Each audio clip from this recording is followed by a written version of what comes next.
Bonjour Cornelia, Bonjour Camille. merci d'être encore parmi nous aujourd'hui pour cette seconde partie de vidéo sur la Mhm. dyslexie.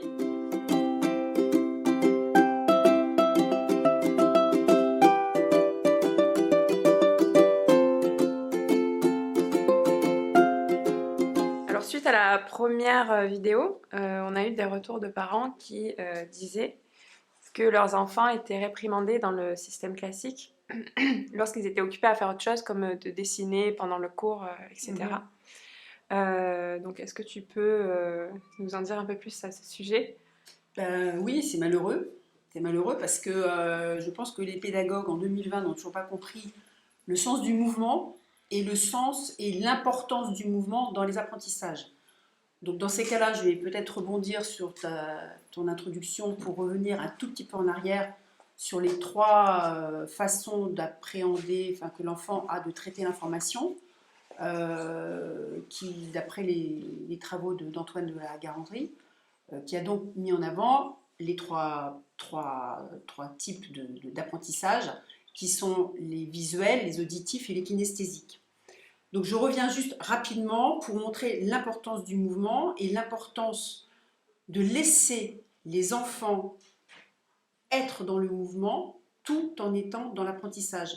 Les pédagogues en général, et même les parents, considèrent qu'un enfant ne peut pas faire deux choses en même temps, ce qui est absolument totalement faux. On peut être réceptif à quelque chose tout en étant dans un mouvement, dans un autre mouvement.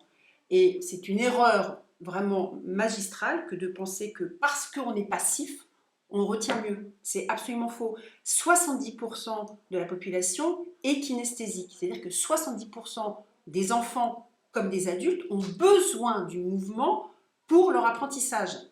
Donc ça veut dire que c'est énorme. Sur une classe de 30 élèves, ça fait quand même une vingtaine d'élèves qui ont besoin du mouvement.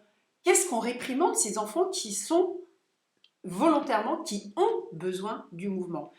Donc pour les visuels, je reprends, ils sont en général, en moyenne 5% de la population, sont des visuels. C'est-à-dire que pour eux, la méthode dite globale était parfaite parce qu'ils photographiaient des mots et pour eux, c'était très bien. Il y a eu zéro défaut dans leur apprentissage.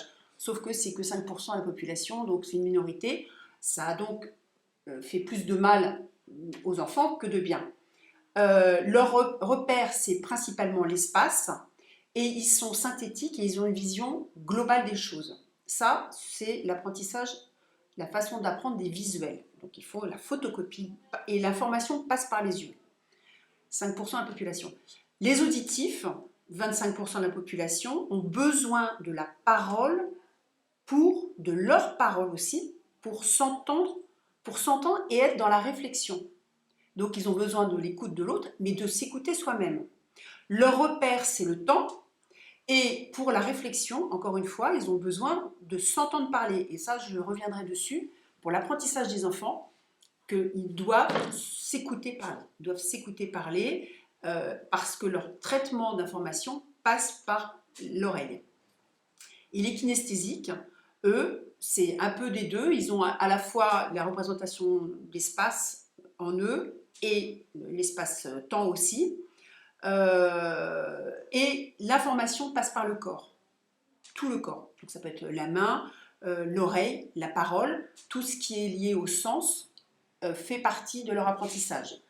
Et c'est pourquoi donc je déplore que ces enfants-là soient punis ou en tout cas suffisamment, on les mette en avant, on mette en avant le fait que soi-disant ils ne puissent pas écouter tout en faisant autre chose. C'est leur besoin. La première fois, je vais vous donner un petit exemple, la première fois que j'ai côtoyé ce genre d'apprentissage, j'avais 16 ans, 17 même, j'étais en première et j'étais moi dans une école classique, enfin plus que classique d'ailleurs, très, comment dirais-je, Chez les bonnes sœurs? chez les bonnes sœurs. Chez les bonnes sœurs, non mais il y a chez les bonnes sœurs mais avec l'uniforme, enfin voilà, donc c'était, voilà. Et évidemment, comme on se doit dans ces écoles-là, c'est que l'enfant est d'une sobriété, d'une image totale, il est passif dans tout, et ça c'est le bonheur des professeurs, parce qu'au moins il n'y a pas de classe difficile à gérer, mais c'est pas pour autant que l'enfant apprend mieux. Eh bien, donc, j'ai été en Allemagne à l'occasion d'un échange scolaire. J'arrive en Allemagne avec des enfants du même âge, 16-17 ans. Le prof arrive, premier cours, un prof arrive, un cours d'histoire. Là, je me suis dit, bon, le prof d'histoire va dérouler son cours d'histoire comme on a souvent, avec les frises chronologiques, des dates et tout. Non, pas du tout. Le mec, il raconte une histoire. Ce que d'ailleurs on fait dans les écoles Steiner. Le professeur en cours d'histoire raconte une histoire. On est dans le vivant, on imagine tout ce qui peut se passer dans la tête d'un super-héros qui peut être Christophe Colomb. On imagine que dans la tête des enfants, d'écouter l'histoire d'une personne qui a marqué son temps puisse être suffisamment marquant pour qu'il n'ait pas besoin de prendre des notes. Et bien ces enfants-là, en Allemagne, Dieu sait que les Allemands ne sont quand même pas des abrutis, enfin, on considère qu'ils sont quand même au niveau études et intellectuels quand même relativement brillants. 50% de la classe des enfants ont sorti leur tricot. Ils ont commencé à tricoter. Et moi j'ai regardé ça en me disant mais c'est pas possible, il y a le prof à faire quelque chose, pas du tout. Il y en avait qui tricotaient, il y en avait qui dessinaient, il y en avait qui faisaient autre chose. Il n'y en a pas un qui prenait des notes. Et c'était monnaie courante, c'est-à-dire qu'à un moment, le professeur il raconte quelque chose, là en cours d'histoire, il racontait son histoire. L'enfant il absorbait l'histoire, mais en même temps, il était dans le mouvement qui facilitait l'absorption de l'histoire. Et c'est ça qu'on ne comprend pas en France, c'est qu'on a besoin du mouvement pour comprendre les choses. 70% encore, une fois, de la population. Donc laissez-les bouger, dans une certaine mesure, c'est pas la peine de faire la foire dans les classes, mais laissez-les vivre leur logique d'enfant, c'est-à-dire d'être dans le mouvement. Oui, c'est leur nature, quoi. C'est leur nature. Et là, on fait, dans les écoles en général, on est contre nature. C'est-à-dire on considère qu'à partir de l'âge de la grande classe, la CP, l'enfant doit être pendant quasiment 8 heures assis. Mais c'est pas possible. L'enfant est dans le mouvement, l'enfant est dans l'interaction, l'enfant est dans le discours, il est dans la parole, il est dans l'échange avec le professeur, il est dans l'échange avec les autres. Voilà. Si pour certains c'est compliqué, j'ai amené une petite boule, si c'est compliqué pour certains enfants d'être un petit peu statiques quand le professeur le demande, donnez-leur des petites choses à toucher. Là, c'est par exemple un petit hérisson qui a été tricoté par les enfants de l'école. Donnez-leur leur hérisson, ils le tripotent. Mais ils le tripotent parce qu'en même temps, ils peuvent être réceptifs d'un apprentissage tout en faisant autre chose. Donc, laissez-les faire. Donc, merci pour cette petite mise au point. Est-ce que tu peux nous rappeler maintenant les origines de la dyslexie, les facteurs extérieurs? Oui, alors les facteurs extérieurs, justement, je voulais particulièrement mettre l'accent sur un point essentiel qui est très important et que je pense que la majorité des gens n'ont pas saisi, c'est l'importance du sensoriel dans la prévention à tous les troubles de l'apprentissage. Dyslexie comme dyspraxie, dyscalculie, hyperactivité, etc. L'importance du sensoriel et on va voir aussi l'importance de la parole pour accéder à la compréhension et à l'analyse des choses. Le premier qui est mis au point un petit peu l'importance du sensoriel, parce que le sensoriel, rappelons que pour le jeune enfant, c'est la voie d'accès, la principale voie d'accès au monde. Ce qui le relie au monde, c'est ses sens. Il va toucher ses mains, il va tout mettre à la bouche, et voilà, il va être dans le sensoriel total. Il y a un monsieur qui était un neurochirurgien, Penfield, qui a mis en évidence qu'au niveau du cerveau, il y avait des zones qu'on a appelées l'homoculus de Penfield, puisque c'est lui qui l'a trouvé, qui était une zone, alors que je ne me trompe pas, pour être un peu précise dans les termes, qui a mis au point donc, le schéma corporel. Il s'est aperçu que le schéma corporel était présent dans une partie du cerveau que lui a appelé l'homoculus de Penfield, et que dans ce schéma corporel, principalement, la zone principalement occupée dans le schéma corporel était occupée par la main et principalement par le pouce. Ça veut dire que tout l'accès au sensoriel tout l'accès au sensoriel passe principalement par le toucher, par les mains. on l'oublie chez le petit enfant parce que ça passe par les mains, mais surtout, on l'oublie chez nos enfants dans leur apprentissage. Ça doit passer par la main, ça doit passer par le manuel, ça doit passer par le sensoriel. On rappelle l'importance de la motricité fine sur les mouvements dans les connexions cérébrales. Il faut travailler le sens. Et évidemment que les écoles Steiner, dans ce sens-là, agissent sur tous les sens. Et je donnerai un exemple sur comment apprendre une lettre, les lettres, comment elles sont-elles apprises dans les écoles Steiner. Ça peut être aussi pouvoir être des révisions pour des parents qui ont des difficultés concernant leur enfant dans la méthode classique. Voilà, c'est avec des petits trucs que je vais donner qui peuvent aider certains parents en difficulté ou certains pédagogues peut-être, ou les parents qui font l'école à la maison aussi, voilà, à avoir quelques petits trucs pour que l'enfant ait accès à tous ses sens dans son apprentissage. Donc on a vu les Monculus de Penfield. Il y a d'autres personnes que je voudrais citer qui ont montré l'importance du sensoriel. Donc Antoine de La Galandrie, je vais parvenir dessus sur les 3 aspects visuels, auditifs et kinesthésiques. Ça, une autre personne que je voudrais citer, c'est un monsieur qui s'appelle Manfred Spitzer, qui lui a mis en évidence que c'est pas la quantité de matière grise qui est importante dans un cerveau, c'est les connexions entre les neurones et les synapses. Et les connexions ne se font que par les questions qu'on se pose, le sensoriel, et il a mis en évidence justement toutes sortes de stimulations qui peuvent permettre à ces neurones de se reconnecter entre elles. Et certainement pas les quantités de matière grise comme on peut voir malheureusement dans les classes en général, ou qu'est-ce qu'on demande aux enfants d'apprendre par cœur. Il n'y a pas de sens, il n'y a pas de logique. L'enfant est perdu dans qu'est-ce qu'il raccroche à... Quel est le contexte de ce qu'il apprend. On en fait... Enfin, je suis triste de constater qu'on va vers un abrutissement des enfants parce que la façon dont on apprend, l'apprentissage se fait de façon complètement mécanique. On donne une information, l'information, l'enfant la gobe, il est censé, il la restitue. Alors une fois sur deux, après l'interrogation, pour poser la question, ils ne savent plus rien. Hein, on a tous... oui, la moitié des choses, on l'oublie. Une fois adulte, c'est pas ancré. C'est complètement... Et justement, là-dedans, dans cette logique, moi j'avais constaté en posant des questions à des adultes, qu'est-ce qui vous reste de votre école? Qu'est-ce qui vous reste de votre apprentissage positif de l'école? Il y a pratiquement 100% des gens qui ont mis en évidence ce qu'ils avaient réalisé à l'école. Pas les bonnes notes qu'ils avaient eues. Ça se retient pas des bonnes notes.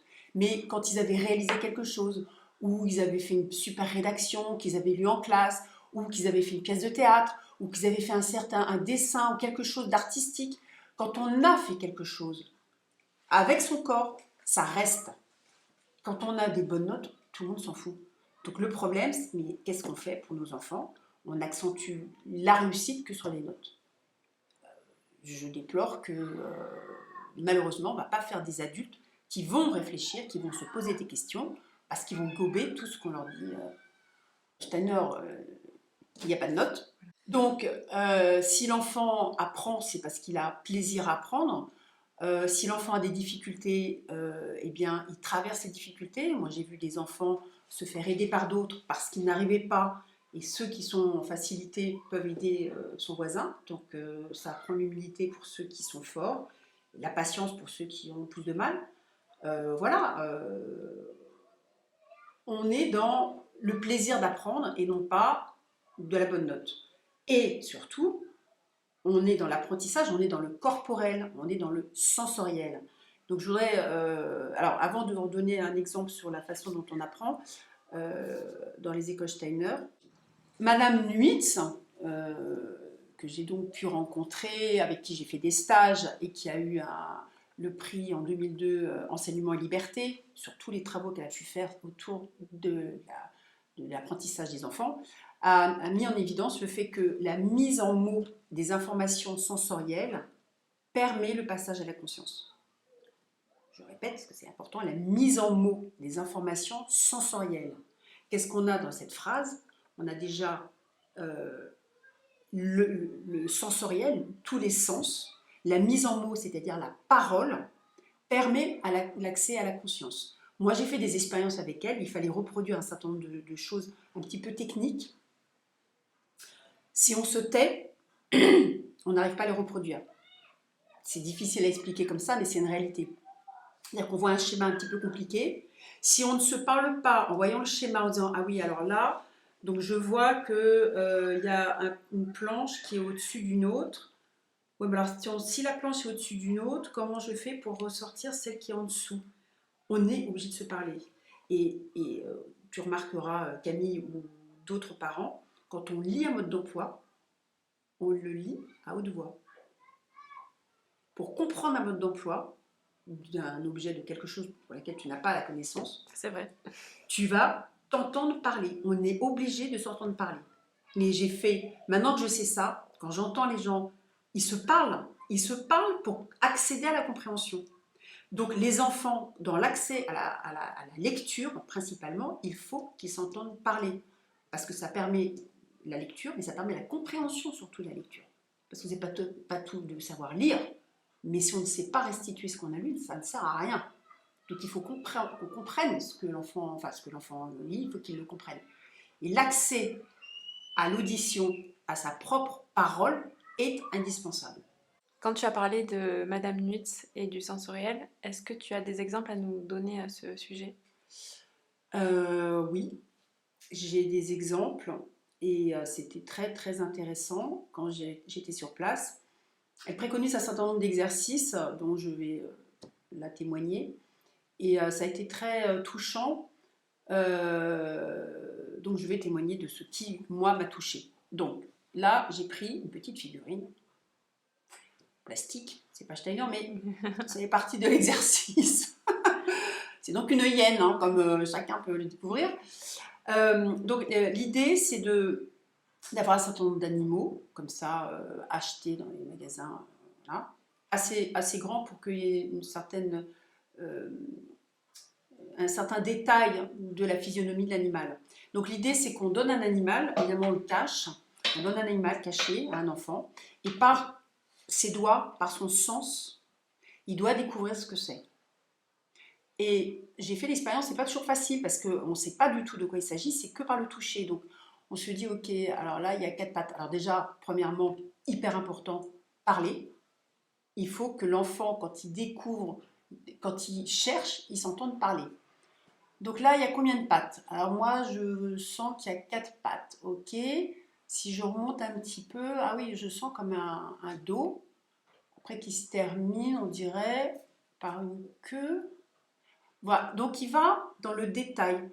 Petit à petit, il va aller dans le détail du museau. Est-ce qu'il va sentir les oreilles?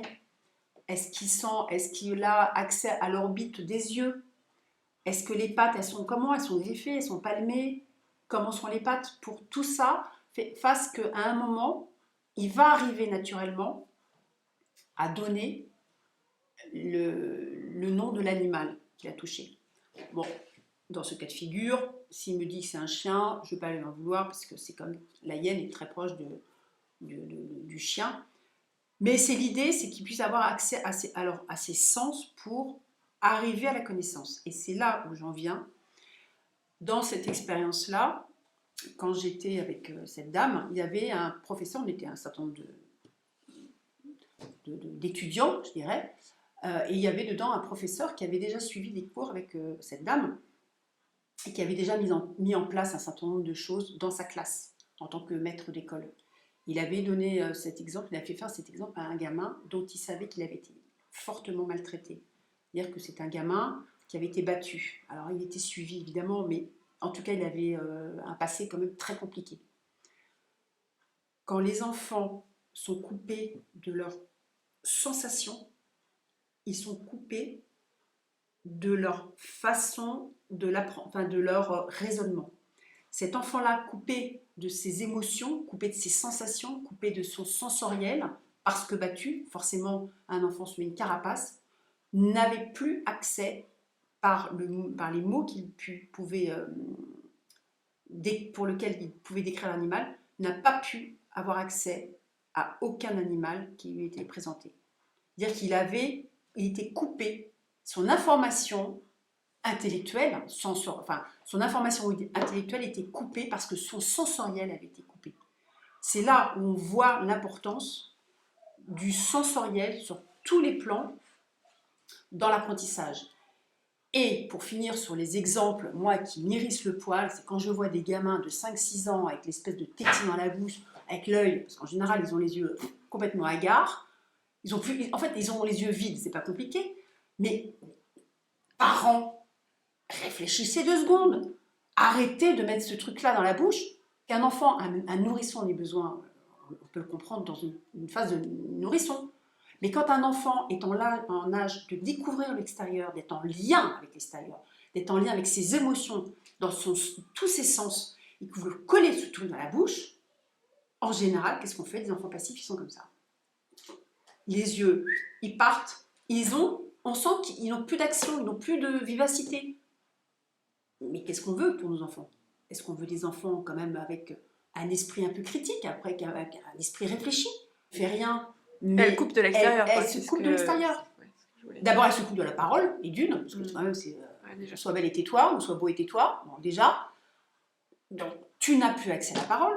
Mais qu'est-ce que fait l'enfant quand il est petit? Il pose des questions. Et c'est quoi ça? Et pourquoi? Et pourquoi? Donc déjà, pas de questions. Donc déjà, peinard pour les parents. Mais ça veut dire quoi pour l'enfant? Il se pose aucune question. Il est quoi, passif? Moi, j'ai eu mes enfants, ils m'ont dit un jour, comment est créé le vent? Ça pousse à l'introspection. Comment te dire oui, alors, donc je vais te donner en image ce que je peux essayer de transmettre. Oui, voilà. Mais évidemment que c'est pas confortable quand nos propres enfants nous posent des questions auxquelles on n'a pas la réponse. Parce que sur la formation du vent, j'avais quelques lacunes. Ou d'autres choses là qui ne me viennent plus en tête. Mais oui, l'enfant, il se développe par l'interaction permanente entre ses parents, déjà, et d'une, le professeur de l'autre, et puis tout le monde. Et donc, les couper de l'autre par les écrans, parce que c'est une catastrophe, les écrans, et la tétine, qui est une autre forme de passivité, où en fait on endort les enfants, c'est du pain béni pour les parents qui veulent avoir la paix. Est-ce que tu as une petite aide, une petite méthode pour accompagner les parents dans l'apprentissage de la lecture de leurs enfants? Alors oui, ce qu'il faut savoir dans l'apprentissage, quand les enfants vont commencer à lire, ils vont tomber sur une page où si on ne cache pas avec un buvard ou un papier neutre les phrases qui viennent en dessous, celles qu'il doit déchiffrer, il peut y avoir une confusion visuelle déjà, une panique parce qu'il y a trop de mots tout d'un coup. Donc qu'est-ce qu'on fait? On rassure l'enfant, on cache les textes qui est à découvrir, donc il ne va se concentrer que sur le mot à déchiffrer. Il prend son index et il va déchiffrer syllabe par syllabe à haute voix. Il faut qu'il s'entende parler et il faut qu'on cache le texte et même pour certains, le mot on découvre le mot l'un après l'autre pour pas qu'il y ait cette confusion qui peut être bloquante chez certains enfants qui tout d'un coup voient cet amas de mots qui peuvent être paniquants. Donc on y va par méthode, on cache ce qui est à découvrir et l'enfant va tranquillement syllaber en s'entendant parler. Ça, c'est extrêmement important. Il faut que les parents qui font lire leurs enfants dans l'apprentissage puissent s'exercer tranquillement, mais avec cette méthode qui permet aux enfants d'avoir beaucoup plus confiance en eux.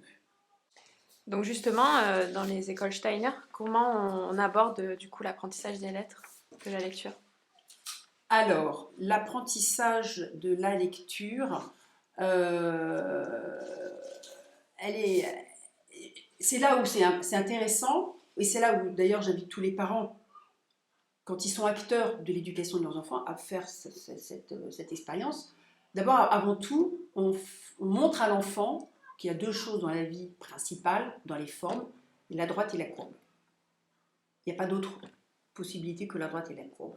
Et donc d'abord, on leur fait découvrir dans la nature, premier exercice presque premier jour de la découverte des lettres, on va dans le jardin ou on va dans la classe, qu'est-ce qui est droit, qu'est-ce qui est courbe. Et déjà les enfants ont tout leur sens, on parle de sens, tout le visuel, l'auditif, il va être dans la découverte de ce qui est droite et ce qui est courbe. Donc après ils vont dire, ah cette branche, ah oui elle commence droite, ah tu vois après elle est un petit peu courbe. Donc voilà, ils ont déjà dans le vivant des expériences de droite et de courbe.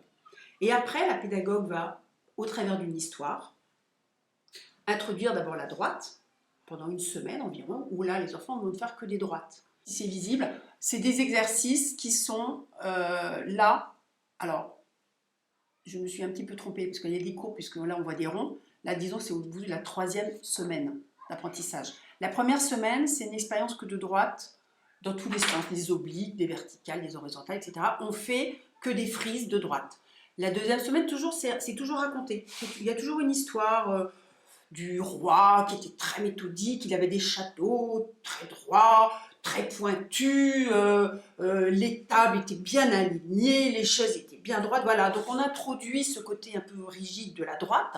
Et puis petit à petit, il y a le jardinier qui va se dire, bah tiens, je vais aller mettre des fleurs, on va composer quelque chose, donc on va faire un peu de mouvement dans le jardin, etc. Donc voilà, tout ça c'est raconté. Et ça c'est la 2e semaine, on commence à faire des courbes dans tous les sens. 3e semaine, on fait la synthèse, droite et courbe. Et puis, une fois qu'on a fait l'expérience des sens, du visuel, de l'expérience corporelle de la droite et de la courbe, on va commencer à introduire la lettre et le son. Alors comment ça se passe? En général, alors là on n'a toujours pas, évidemment je ne peux pas à chaque fois que j'explique avoir le tableau qui correspond, mais par exemple sur la lettre M, le professeur va faire un dessin, le M va être caché, par exemple dans la montagne, on va faire une montagne avec une forme de M. Évidemment, l'enfant ne le sait pas, il voit une montagne, il voit tout un paysage, etc. Et là, le pédagogue raconte une histoire où on entend, dans laquelle on entend le son M, parce qu'il a monté son histoire. Le mouton monte sur la montagne, voilà. Donc, toute l'histoire tourne autour principalement de ce son. Mais l'enfant ne le sait pas. Donc, à la fin de l'histoire, il y a tout, encore une fois, les sens qui vont être en éveil, parce qu'on va leur dire, est-ce qu'il y a un son que tu as entendu plus particulièrement? La plupart vont l'entendre, ils vont vous dire, oui, c'est le M, on entend le M, ok, introduction M. Tout ça, je le fais court, mais c'est étalé sur plusieurs jours, voire plusieurs semaines. La fois d'après, est-ce que ce M-là, donc ils ont commencé à découvrir ce que c'était un M, est-ce qu'on le voit dans le tableau? Est-ce qu'on peut... Donc là, tout d'un coup, ils voient apparaître le M des montagnes, hein. Donc ça y est, le M prend forme. Donc on est aussi dans le visuel, dans l'imaginaire, voilà, tous les sens qui sont en éveil. Et après, le sens du kinesthésique, ça va être de faire des M avec son corps. Donc il peut marcher en faisant des M, il va dans le sable, on va leur faire des M, ou de la farine pour les parents qui ont de la farine, on fait faire des lettres dans la farine. Pour les parents qui ont envie de faire un pâte à modeler, aussi de faire des M en pâte à modeler, par exemple, pour que l'enfant, pour certains, ait la vision en 3 dimensions. Voilà, tous les M, dans ce cas de figure-là, vont être abordés de tous les cas de figure possibles. Après, dans la suite, on va demander à des enfants de trouver un animal qui ait le mot, le son M. Alors, au tout début, c'est marrant parce qu'ils sont là, donc ils se parlent tout seuls, hein. Encore une fois, chat, ah non, chat, non, il n'y a pas de M. Alligator, non, il n'y a pas de M. Mouche, ah oui, mouche, voilà, et ils sont dans la joie de l'apprentissage. Mais qu'est-ce qu'on veut pour nos enfants? On veut de la joie dans leur apprentissage. C'est pas des lettres de M ou à la fin du conte, enfin à la fin de l'histoire, ils ont appris certes, mais là ils ont vécu. Ils ont plus qu'appris, ils ont vécu, ils ont été dans la joie de la découverte, dans la joie de faire, voilà, d'apprendre. Et c'est ce qu'on souhaiterait pouvoir proposer à tous les enfants de la Terre entière, c'est d'être dans la joie de l'apprentissage. L'enfant n'est que découverte, l'enfant n'a qu'une envie, c'est de découvrir le monde. Donc proposons-leur une pédagogie qui leur permette cette ouverture et de garder leur enthousiasme d'enfant. Malheureusement, dans la plupart des écoles, l'enfant perd son enthousiasme. Donc essayons de proposer des écoles, Steiner ou autres, mais en tout cas de continuer à ce que l'enfant ait ce plaisir d'apprendre et que chaque jour quand il revient en classe, il dise qu'est-ce qu'on va apprendre aujourd'hui. Ça, je trouve ça extraordinaire. Juste quelques exemples aussi sur les dessins de forme dont j'ai parlé. J'avais montré cet exemple, je ne sais pas si tu me dis si c'est le bon... Ouais, donc j'avais parlé, là c'est pour l'équivalent du CP, donc première classe. En progressant, donc on arrive en CM1, 4e classe, à faire des petits dessins comme cela. J'invite les parents les plus téméraires à essayer de reproduire.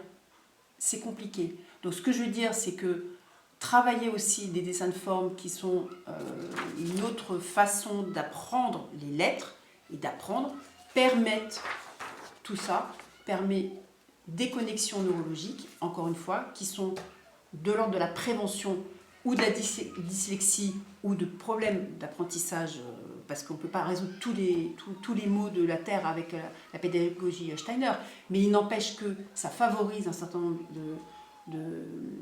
un bon apprentissage pour limiter les impacts. Parce que quand on fait ce genre d'exercice au même titre que faire du tricot, c'est-à-dire que là, on fait travailler des connexions neurologiques en dessous, au-dessus, etc., qui sont un vrai exercice de compréhension, enfin, qui permettent après l'accès à l'esprit critique, à l'esprit analytique, à l'esprit de déduction. Voilà, mais un cerveau, ça se travaille, c'est comme un muscle, ça se travaille. Et ça, ce sont des exercices qui permettent de faire un travail musculaire pour ne pas rendre nos enfants complètement idiots. Intellectuel, quoi. C'est intellectuel caché. Tout ça pour dire, tout ce travail sur les sens, tout ce travail sur la parole permettent d'éviter tous les problèmes liés à l'éducation, que ce soit la dyslexie, la dyscalculie, etc. Parce qu'on fait appel au sens, et le sens, c'est vraiment la voie royale pour que le cerveau fonctionne de façon optimale, et surtout face aux enfants réfléchis. Oui, en dehors des problèmes dyslexiques, tout ça, c'est vraiment favoriser l'apprentissage de tous les enfants, finalement. Ben oui, voilà. Oui, mais on devrait tous passer par cette façon de faire et ne pas c'est la voie naturelle. Attendre. C'est la voie naturelle, mais on ne devrait même pas aller, pour trouver ça, on n'aurait même pas besoin de mettre nos enfants dans les écoles Steiner. C'est-à-dire que ça, c'est un apprentissage qui devrait se faire dans toutes les écoles. C'est-à-dire qu'on apprend par le corps aussi. Ok, bah super Cornélia, merci pour ces précisions. Et puis, merci à toi Camille. On se retrouve pour une prochaine vidéo. Mais oui. À bientôt. À bientôt.